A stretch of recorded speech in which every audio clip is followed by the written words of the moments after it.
February. Well, we did Black History Month, so he'll be talking about 2 fabulous murals he's been working on, so. Take it away, Jackie Gleason, is that right? Take it away. Okay, can you guys hear me okay? Yeah.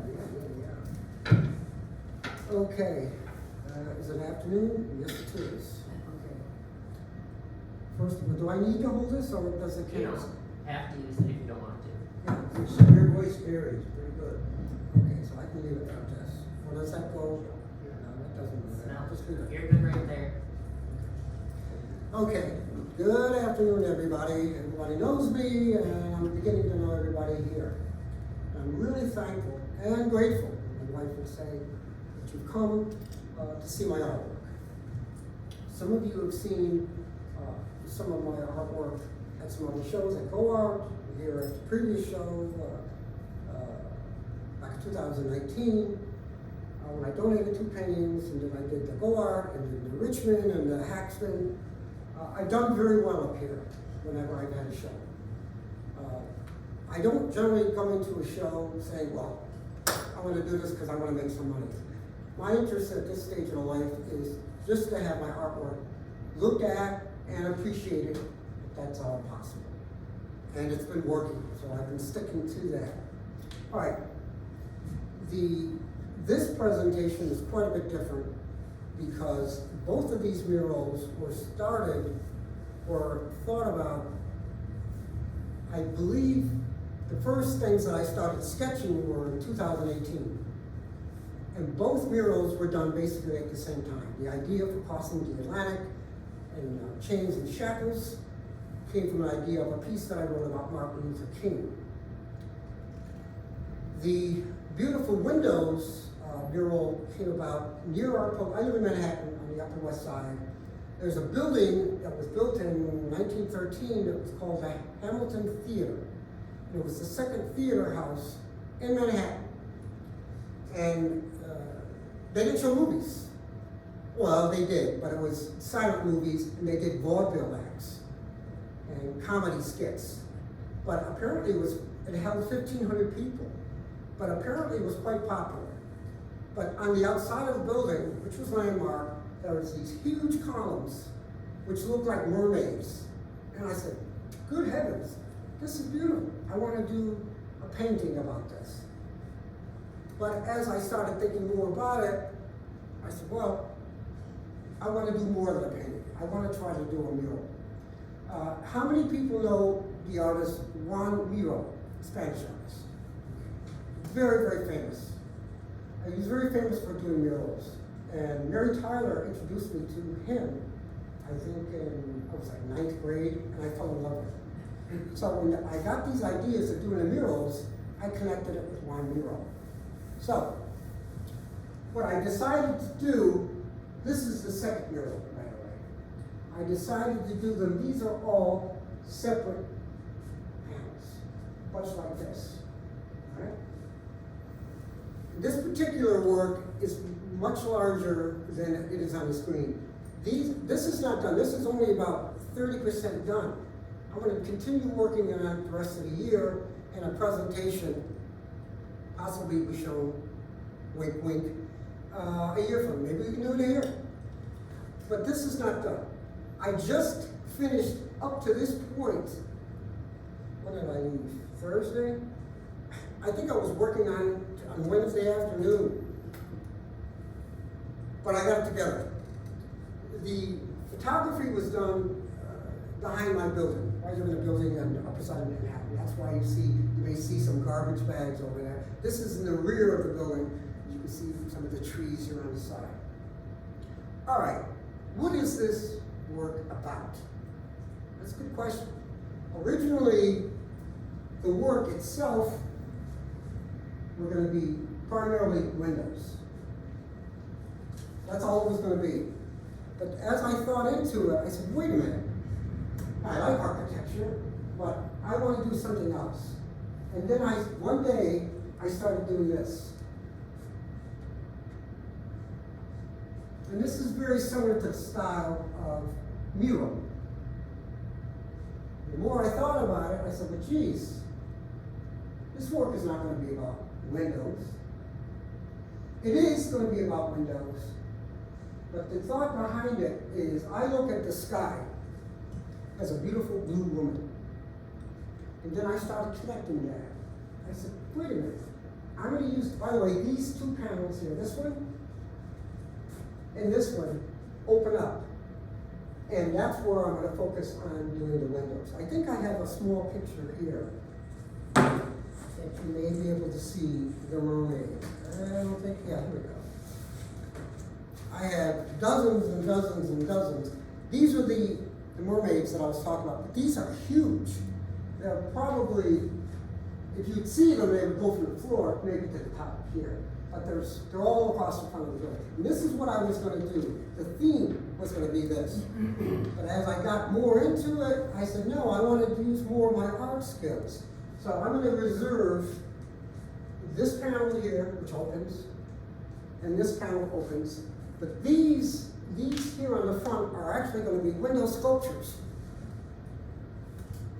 But the other version of that will be once these are opened up, and then you'll see more of the mermaids. These two panels here, the large ones, are two women. This, by the way, I'm very, very big on the sun and the moon. So this is going to be the sun window. It's going to be a woman dancing. I didn't finish it, but you'll see part of her arm up here. As this one is more completed than this one. These open up to where you're going to see more of the sky. This one, by the way, you can't see it on here, but one of my other favorite artists, Marc Chagall, is very, very famous for his stained glass windows all over the world, and they're magnificent. So, when I did this, I use a lot of powder. When you see this live, these look like stained glass. But you can't see it here because they're still in that raw stage. When I looked at when I'm in my apartment, by the way, I have a long hallway in my apartment. That's where these were done. When you walk past them, you think you're actually looking at glass. And this is like 30% done. So when this is completed, several months from now, some of these panels will look like stained glass windows when you approach it. But you don't see it now. Okay. All of these panels, and Terry, this is to answer your question. When it's done, this will be shot digitally, so they'll be able to do the whole panoramic view of the windows. Or if someone likes a particular panel, let's say they like this one, I can have just that produced. Any size. And the same thing with this. And with any other of the windows. This took about this right here. By the way, you see this is masking tape. I'm a big masking tape guy. When this is done, as it gets more progressed, this tape peels off and it creates the frame. But it's not overwhelming. It's not like a wood frame or a metal frame, but it will give the representation of a frame. This will come off maybe in about 3-4 more months. When it's done, you're going to see more activity like this. Constellations, stars. However, the story is this side is the sun coming up in the morning. And this side here will be the moon. Now, if you see these things here, I didn't want to do this whole section in blue or in various shades of blue. I decided to use blue arrows, and that's what these will be. We're not nocturnal. We function during the day. So the color of the mural itself is primarily yellow because she's the ruler, the daytime. However, I did want to you got to get the night in there. So this will be more pronounced, where you'll see that she's throwing blue arrows, creating the evening. I know it sounds kind of abstract and so forth, but as it gets more defined and refined, you'll see a little bit more of this. Yes, thank you. this is from another angle. This gives you a better idea. This really represents how long this thing is, but it's longer. This is another, so give me another angle. Yeah, see? So, this was done, this mural, at this stage, was done in June. I did it in about 30 days. But I did not want to cram. I was working well with Tyler and with Ryan. I didn't want to cram. I said, well, Jesus, I'm running out of time. I said, wait a minute. You're doing a mural. But I wanted to show my audience what's involved in doing something this size. When you're working over here on this, you're also, when you glance down the hallway, you think, well, what the hell am I going to do with this over here? So I said, well, just leave it alone for now. A lot of the stuff that you see here will be more refined. You'll see more yellowing or yellow arrows coming up the sunrise, and you'll see more blue arrows on this side showing the evening. What else can I say about it? It's my first mural, well, my second mural. So I'm learning as I go.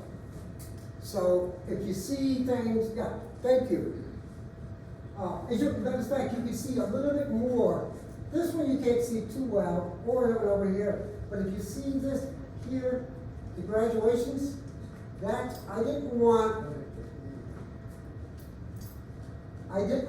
to interfere with what I'm doing just yet.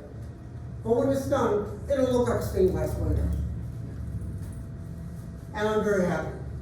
I've used, my wife gives me, must have 100 bottles of nail polish. Really. Whenever she orders one, they always send her 5 extras. She says, honey, you want it? Yeah. So I have, it's like a whole table. So periodically I do use a lot of mixed media. I use nail polish. I don't really use much acrylic. I do use a lot of oil, obviously, and pastel. So what I do is, a lot of these lines here, that may be a pastel line, and then I coat it with poly to permasize it. Things like over here, this coloring is not pastel. That's poly reacting to the other colors that I've already used. So I'm learning things, learning from, I can't call it a mistake, but it's a process. These yellow tabs here, that's actually a construction tape, because sometimes I'm doing this, I'm moving because I want to see it from a different angle. And by having, as you can see it here, plus it allows me to collapse the mural in the hallway. Or when it's done, let's say I get it done and I get it photographed. And it's well accepted. What do I do with it? I can rack it up, and the panels are about this wide, by the way. And it'll be about this much of all the panels together, and it'll weigh about maybe 6 or 7 pounds. I can put it in a container, I can wrap it, seal it, that if someone says, Anthony, we want to put this in our office. Great, you have an option. When this is done, they can get the original, okay? But they can also buy a print, and they can calculate the size that they want. I hope that they leave them at 15 feet. They're probably, when they're all open, they're probably about 16 feet long. These 2 panels in particular, they're 5 feet high. So when you're working on this stuff, and you're cooking and cleaning and running out to the store and all that other stuff, and you come back, and I asked the question several times, numerous times, Anthony, is this going to work? And I said, yeah, it's going to work. I know. But I got to keep my mind on the art aspect. I'm not worried about what I'm going to do with this. Will it sell? Will people like it and so forth? Let me just finish it first. And for 30 days work, and I get up at 5 in the morning. I check my emails, I make sure stuff is ready for when, and then I go out to the supermarket, I come back, and then I paint the rest of the day. I'm fully retired, I watch my time very, very closely, and I'm not a party person. So usually, I'm up at 5, no later than 5:30. I'm usually working on my art, usually around 6:30. And I generally, this is something I learned from Mary Tyler, is that if you're an artist, you want to become a good artist, you gotta put in 3 or 4 hours when you're working on it. Now, that doesn't mean you gotta work 4 hours every day, 7 days a week. But the importance of art and producing art, especially this size, you wanna be able to take the time to devote. And as I told Tyler, when I started this, because it's so large, I always started like, I wanna do this with this work. This is what I wanna do. But as I got into it and this stuff, I'm like, wait a minute. This stuff is talking to me. I'm not talking to it. And this is what I'm getting. And I'm very, very pleased. It's probably gonna take another 6 or 7 months before it's Just done. a quick question, what about the 2 oval shapes? Were those Good point. Were they predetermined, or is it something it was there and you worked? Terry has got a good mind. Terry is a very, very good artist. Don't tell them that. Yeah, I'm gonna tell him. Keep telling me. Yeah. What I did was, I'm like right out of Sanford, son. If I see something on the street that I could use, I bring it home. My wife goes crazy. I found a frame that it's probably 6 feet. I can't remember. It was in the garbage. And I said, geez, I might be able to use that frame. So when I brought it home, this was about 4 months ago. I hadn't even started this. And I didn't know what I was gonna do. So I said, geez, maybe what I could do is take that frame that I brought home from the garbage and use them for the idea of the stained glass windows. I went out, I don't make a lot of money, and I don't have a lot of money, but I went out and bought the Mark Chagall stained glass windows book. It was like $90. I haven't opened it yet. I wanted to open it because I wanted to get his idea how he did this. But yeah, he's big time. So that's how that came about, Terry. Good observation, right? So that helped me. And by the way, when those open up, you'll see the same symbol, but there'll be different stuff going on. Okay. I think mostly the work itself will be oil, nail polish, and pastel, and powder. And some stuff I'm leaving that I'm not that I'm coming across is stuff out of activity that's happening like this, that's happening on the outside, because I can do stuff with that. And more stuff is going to happen with this in here. You'll be able to see some dancing, but the dancers will be clouds. They're not going to be people. Don't forget, as I said, I see the sky as a blue woman, or as a woman. So that's that. Do we have any more pictures on this product? That's it. Okay. Yeah, that's, who is that guy? Yeah, this was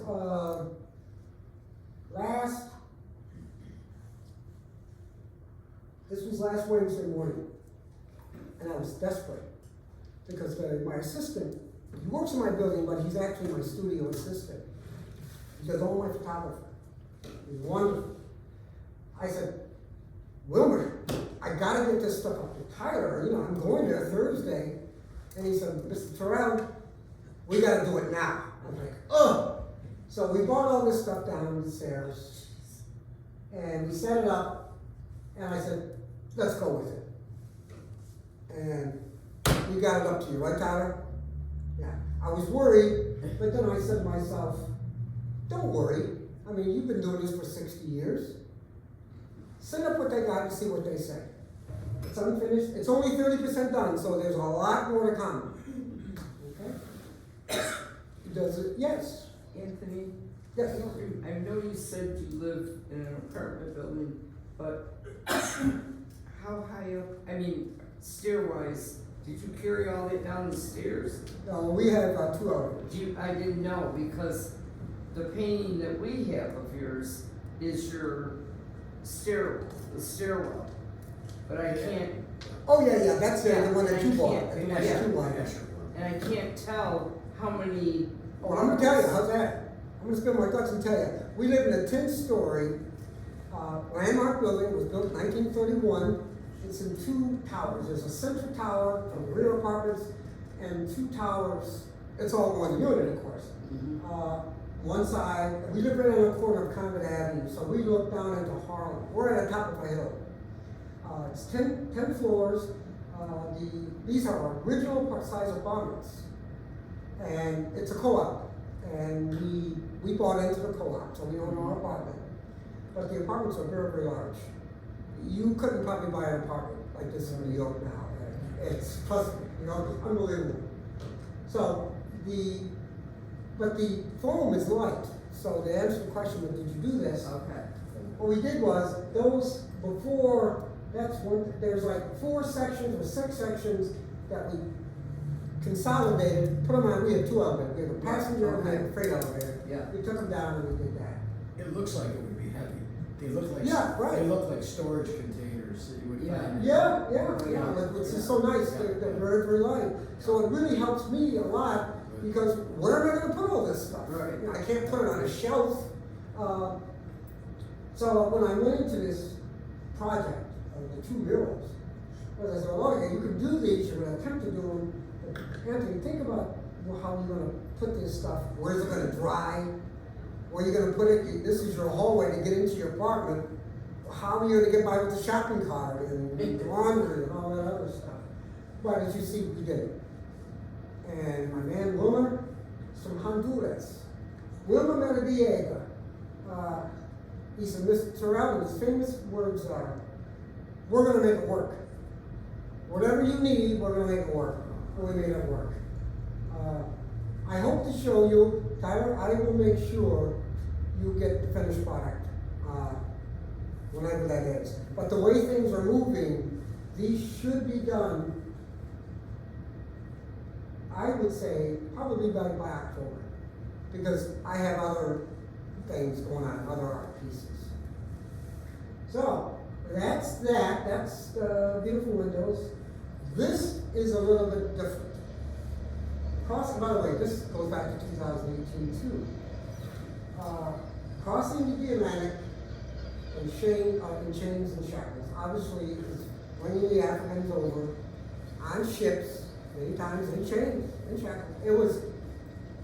I did a lot of reading about this stuff, a lot. But then I came to the conclusion, I'm like, wait a minute, Anthony. I talk to myself a lot. Anthony, I mean, you're not there, you haven't read a whole lot, I mean, you don't really know about what you're trying to convey. So I said, well, no, I don't. But I want to do something anyway. But I want to do it in an artistic perspective. I don't want to show the agony and the torment. What you hear now is my son's loops. This music was to be coordinated with this. And I love it. Now, this came together a little bit differently than Beautiful Windows, because as you see, this is a different size than that. These are pretty much the same, but I kind of just grouped them all together just to get a large panel. The original work was this. This is what this looked like at the beginning of April. This week. Okay. There's the music. Yeah. So, this here, these things here, it's four rows. This one, this one, this one, and this one. This here is my initial. This is about 60% done. This is Africa, my vision of what Africa would be like. Where the slaves, well, they're not slaves, these are captured individuals, people being brought to the ships. This will be more refined. Okay. This here will represent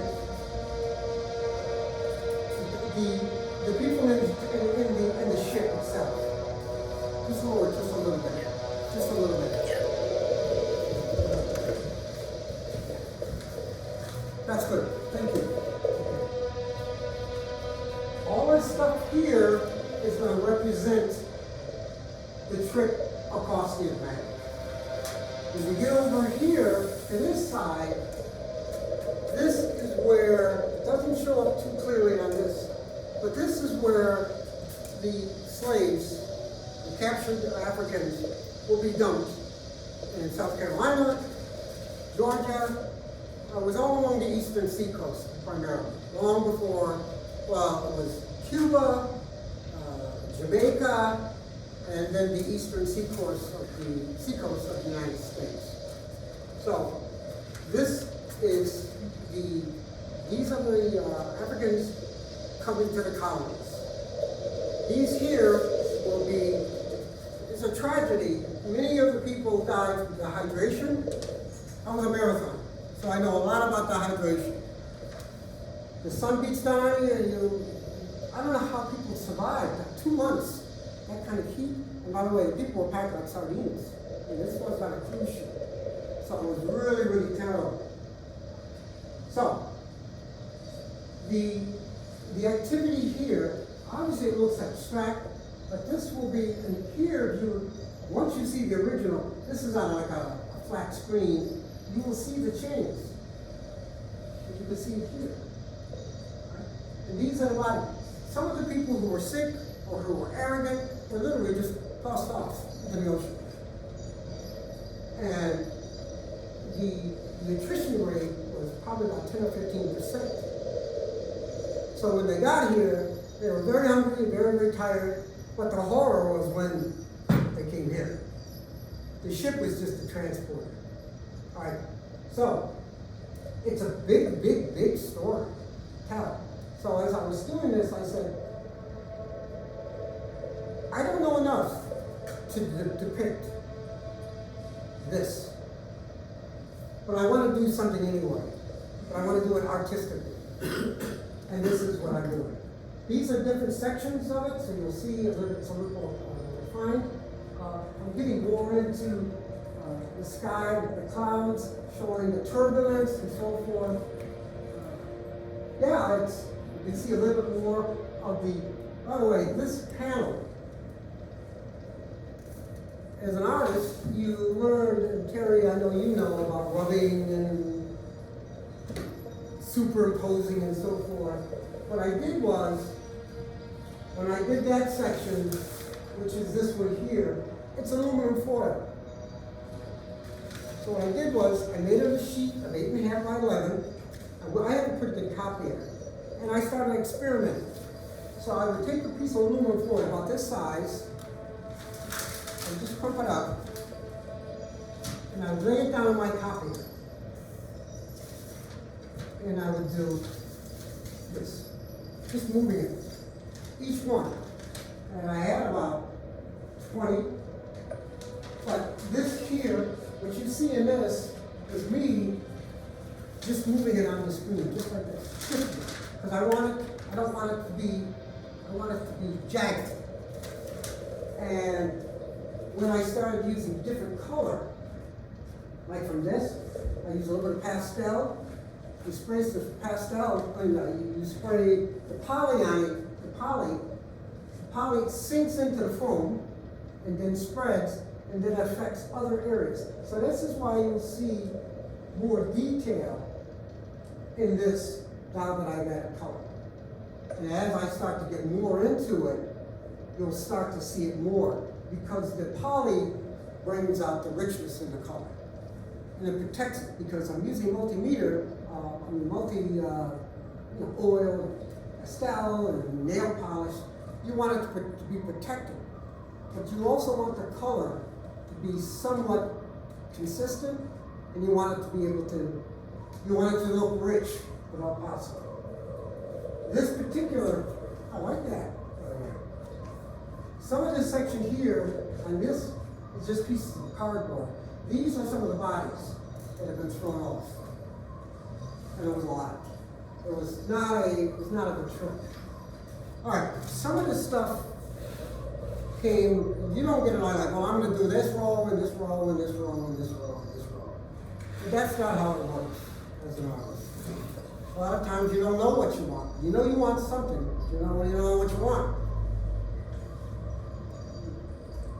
So, brought some stuff up here that I kind of remembered what helped me put this together. And I think the first piece was this. This is a piece of construction paper. You know when you, Jeff, you know when you paint an apartment or something, you gotta put down that brown construction paper? That's what this is. I use a lot. I went to the hardware store. I probably buy as much stuff at the hardware store as I do art. And I buy all my supplies from brick. I don't go in there with a credit card because you'll go out broke.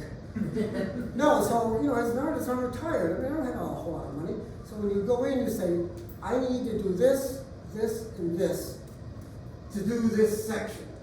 I don't have the opportunity, nor do I have the money to say, I'm gonna get 6 tubes of this and this of this, and so it doesn't work that way. You only can buy what you can afford. So, I went to the hardware store and I bought the big roll. So I have maybe 100 feet of this stuff. And I use it a lot. Not only when I'm using it now in some of my I do a lot of sculptures as well. So it really, that roll was, I don't know, $30 or $35. It'll last me, well, give me another 5 years, you guys. Okay. Yeah, but it's huge. My wife just goes nuts. I gotta tell you, she deserves every honor because she never says anything to me. And you know how guys can be, right? You gotta say, what are you doing? I know you're an artist. Yeah, so anyway, what this is here is the paper. I was working on a sculpture that was probably fairly tall. I know I did. I had the paper on the floor so the stuff doesn't get on my hardwood floor.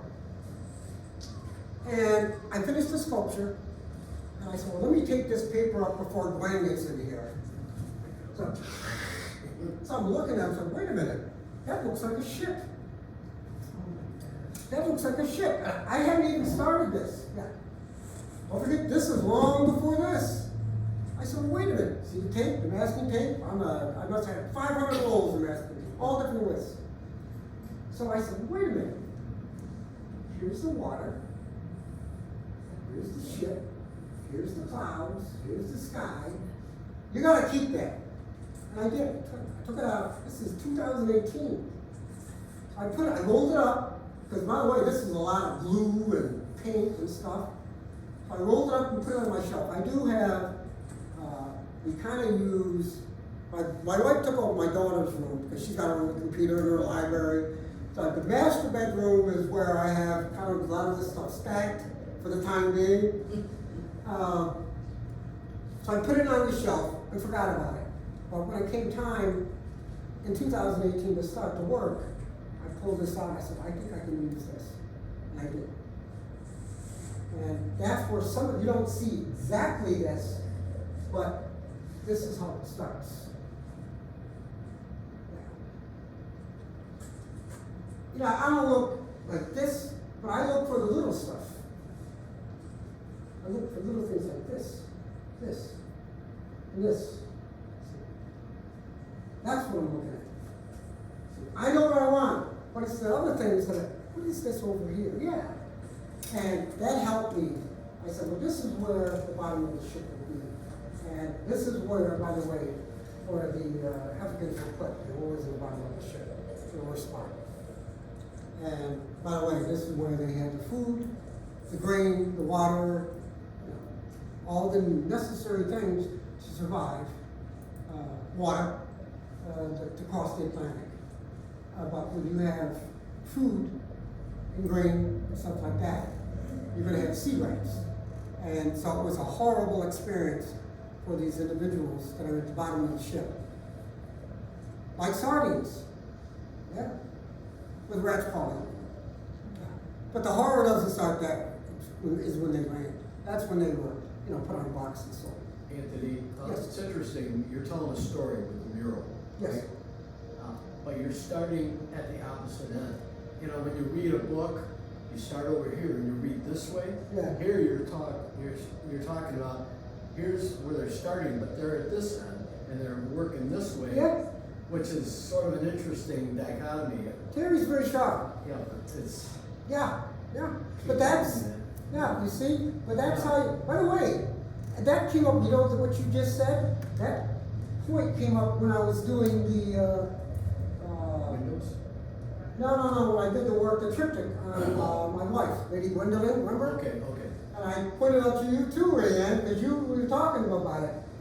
I said, wait a minute, when I was starting it, I started over here Yep. as the sun, and then midday, and then night. Yeah. And I was standing in my apartment, and I said, wait a minute. I live on the west side of Manhattan. This is the west side of Manhattan.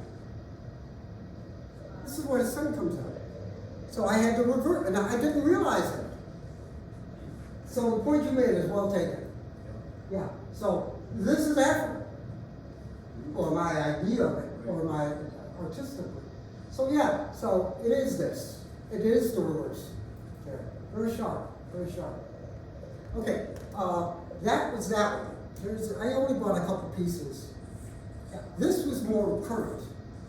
I do a lot of my work in the hallway, and I have a large desk in our dining room. And this is about 2 months old. This was on the table. This is, I don't know what it was. It's a piece of cloth. And I looked at that, I said, geez, I like this.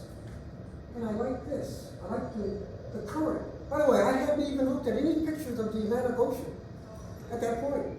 I just said, well, the Atlantic Ocean is big. I thought that's how they came over, but I'd never seen any pictures of it. So, not a computer person, but I do go on a lot. So I started looking at pictures of the Atlantic Ocean. And I'm like, oh my God, it is really that big. And the waves, yeah. So I said, take a picture of that. And he came up and he did this. So this helps me with this. See? And this is something that has nothing to do with the crossing the Atlantic. But it's things like this. This here. Like this. The waves. And this, you can read anything. Amazing. I kept it. This was probably the last piece that I had. I found a frame in the street about 2 months ago, and there's a picture. I didn't like the picture, but behind the picture was this. And again, this was something I think, Tyler, you pointed out, it looks like somebody died in it. Yeah. These are the things, these are mistakes. This is stuff that I find in the garbage, but it helps me connect up here to what I want to do artistically. Because when you're putting something like this together, I mean, you don't know what you really want until you actually start it. But when you pick something that does this, it'll help you to define your ideas. And this is what I do. This is garbage, but I keep it. But it helps me with my art. I don't have an art teacher at this point. This is about, as I say, about 60% done. It'll be squared, just like the beautiful windows. And this is flat areas. When this is done, you'll see the colors will be much more vivid than the other. You'll see more of this. You'll see more of this. And this. So, Joan Muro said he doesn't believe in abstract art, which is something that looks like that. That's how I look at it. And that's how I look at it too. That's how I look at it too. This was Wednesday. No, not that. This was the previous one. But as you can see, that I was very happy that at least I had gotten one done. This was taken, and I went way upstairs and started putting the film together for the second one. So these are my first 2 murals. I plan to do 2 more. And originally, before I did these, I was going to do 2 murals of, one was going to be 2 flying saucers, one yellow and one red. That'll be for next year. And I'm doing basically it's going to be a cartoon of the Barker bumblebees versus the mighty mosquitoes of Batavia. But it's going to be a mural, yeah, because Batavia, I grew up here. So we would go to Kitty Park. My mother would say, "Go over there and don't come home till 6 o'clock." You know, with the thing of Kool-Aid, not even the real Kool-Aid, the knockoff brand. So it's just color. Just stay over there and don't come home until 6 o'clock. So in the summertime, near Kitty Park, near the creek, the bumblebees, when they were big as, the mosquitoes were big as bumblebees. You come home, you'd be all lumpy. You know how it is in Batavia. You know Batavia. Yeah. So, but I was in Barker, and it was a funny incident where they were poking at a building that had a queen bee nest, and they poked it, and the bees started coming out. It got so bad, it was like the day of the locusts. It was unbelievable. They had to call the fire department in. It was crazy. The firemen, they came in with all and then they were like this. They had their helmets on, they were ducking, and they kept coming. And we were having like a kind of picnic, everybody's up running around. Right? This was like in 2010, and I remembered it. So I tried to do a mural on that. Barker bumblebees versus the mighty mosquitoes of Batavia, mighty St. Joe's. All right, so I've gotten a feel of it. I thought I was going to be overwhelmed, but I was not. You look in front of you, and you say, well, this is what I want to do, but you also have to keep yourself loose, because it is such a large work. You're talking about from here to maybe here. So if you're working over here, and you glance down here, you have the ability to just walk down here and do something, which I didn't have before, but it gives you that option. So you just don't have to stand there and say, well, let me do this and do this and do this. Because every so often your eyes will peek down and say, wait a minute, you're finishing up here, but you're blank down here. So I found myself going back and forth, which is good, because it kept my mind focused on what I wanted to do, and it didn't inhibit me to just working on one area, just to get that panel done, so I can go to the next panel, and to the next panel, the next panel, or this way. So I can do anything I want. I'm an artist. I've been doing this a long time. No, I don't owe anybody anything. And it gives me that opportunity. So I'm very excited. I thought it was going to overwhelm me. I was getting nervous. I really was, because I said, Tyler, you'll have this. Okay, Anthony. And I hear him looking at this thing. I said, Jesus. It's going to take me 3 weeks to finish this. And I'm on the phone with him saying, well, you should have it. Don't worry, don't worry, no worries. Okay? But he was cool, as they say in New York. He was cool with it. And my wife said, honey, I don't know how you did it. Because she sees this stuff. But I have a close set of friends in New York. And when they saw it, I've only maybe 5 people have seen this. And they were blown away. They said, Anthony, when are you going to bring these to New York? Who asked me that question? Bill McDonald. I communicate with him. By the way, I heard from Gary Johnson. I still communicate with Gary and Sandy. Okay? And Bill. Bill said to me, I think it was on Tuesday in an email, hey, T, where can we see this work live? I said, but at the Heartland office, baby. Come on in. Yeah, but I did explain that this is not like going to a museum and looking at a finished product. This is what Mary Tyler, how she did it. This is what you do here, and this is what you do here, instructional. And that's what I did here. So I feel fairly comfortable with it so far, and I feel that I'm reaching what I want from it, so much so that I want to do 2 more. So I'm really excited. And by the way, as I pointed, Tyler and I talked about this yesterday, and I'll give myself some props here, right, Tyler? The first African American artist to have 2 paintings here in the permanent collection, and the first African American to have 2 murals presentation at the Hollywood Land Office. So we're making ground. Yes. Yeah, and we're opening things up. We're seeing different things. And this was taught to me in Batavia. I was 15. So I feel very strongly. And I had the support of my mother, Miss Tyler, and then later when I got to New York, Gwen.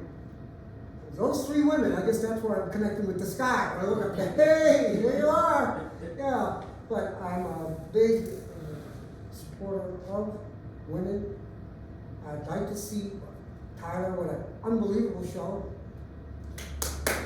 Yes. Yes. I like Batavia.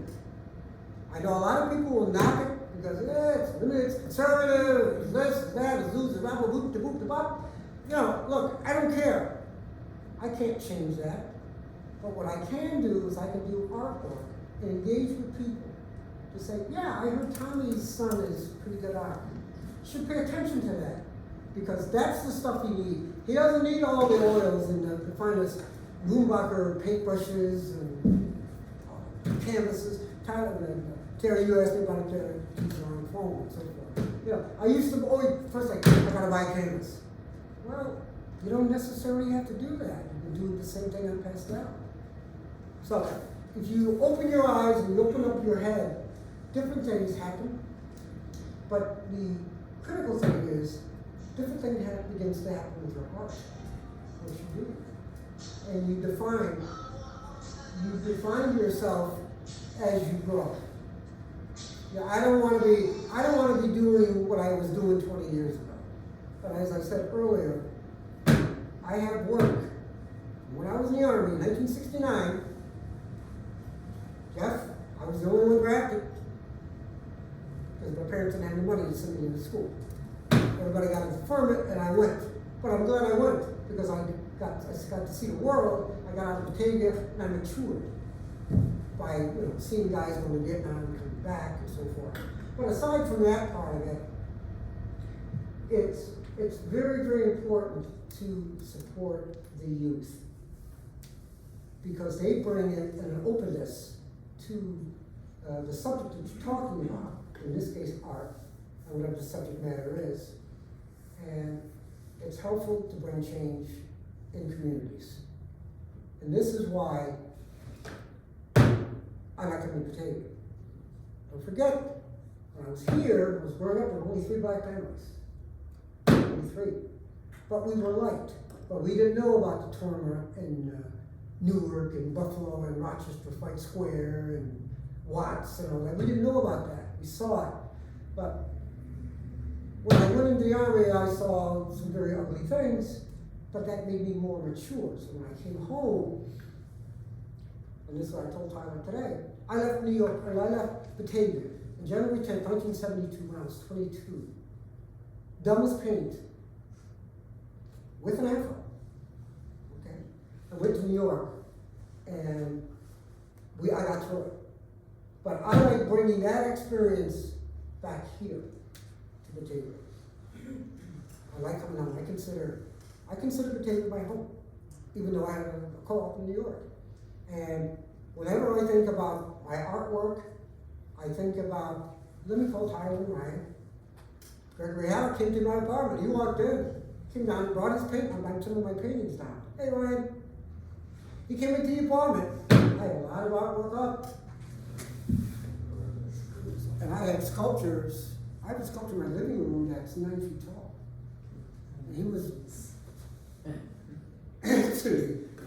Joey. And I said, yeah, but this came out of Batavia, what you're looking at. This artwork came from, I was supported by my family, well, by my mother. My father wasn't all that great with us. You're never gonna make any money on art. You gotta go to work for Dolars or Chapin. Yeah, you're dead now. Yeah. How the hell are you gonna make any money? How are you gonna give me any money? And your mother any money? I said, wait a minute. I'm only making $120 at Dolars, and you want me to work there? Yeah, forever? So, I know I'm mixing apples and oranges, but that's how I see it. And I'm looking forward to coming back. I'm looking forward to coming back, and I want to come back. And we want you back. Yeah, by the We way, want you back. I want to come back too. How's that? All right. All right. By the way, I exchanged emails with Lori Nanny. Oh, good. Yeah, They're getting one of my works. Yeah. And donating Yeah. it Yeah. for their, to the historical, right? which we're members. Yep, Okay. And they love it. Okay. good. I donated to the Vietnam, the bench that they're putting up. Mhm. Oh, you did, okay, yeah. You know what? Not me, but my sister. I'm doing it for my sister, because she Yeah. would do it. Yeah. You guys know how Annie was. Oh, yeah. All right, Debbie, you know how Annie was. Anna, how are you? You know. So, She's the best. it was the best, yeah. So, I'm getting back to where I came from, to my roots. And you've been to all my shows. You've been to all my shows. Richard, I called your name out when you came in yesterday, remember? I'm impressed. Me too, I remember it. Ray Ann? Yeah. I see it. Yeah. So, I want to thank, because first of all, this is a presentation, so it's a little bit different, a bit jagged. I know it's, somebody said, Anthony, are you going to do this impromptu? I said, oh yeah. Yeah, I'm going to do it impromptu. I said, no, I'll follow a particular pattern, but I said I have to put when you're making a stew, you put in the carrots and the chunks of beef and the potatoes and so forth. But I used to say, you can take 3 to 4 hours to 5 hours for making a good stew. Don't burn the rice. Because if you burn the rice, the stew won't taste good. So I remember stuff like that. Okay. So this is, and I know it was kind of limited, but I said, Julian, I want you to, by the way, this is my hallway. This is where I do my work. By the way, this is where my ideas, Jeff. I made this easel. That's half. Now it extends maybe halfway down the hallway. So when I'm working, I'm like this. And my wife's, her office is right on the other side of the hallway. She's like, honey, Jesus. So, but this is where I produce my work, but this is much, much longer. And as you can see here, this is what I do when I start. I put up my ideas and then I just go wild. And I wish I could own a studio, but New York is just too expensive. But the good thing is that I got this all organized underneath now, and I see my pastels and stuff. So I have trays and different oils and brushes and stuff. So it's taken me a long time to get to this stage. But the good thing is, now I'm clicking out work. The good thing is your back's against the wall and you know you got it. Yeah, I know. Yeah, that's it. Yeah. So, it's been a wonderful ride, and I like it, and I plan to go out more, and I am fairly sure that you will be seeing some finished work indicated by Anthony Terrell next year. But it'll be finished, so it won't be instructional.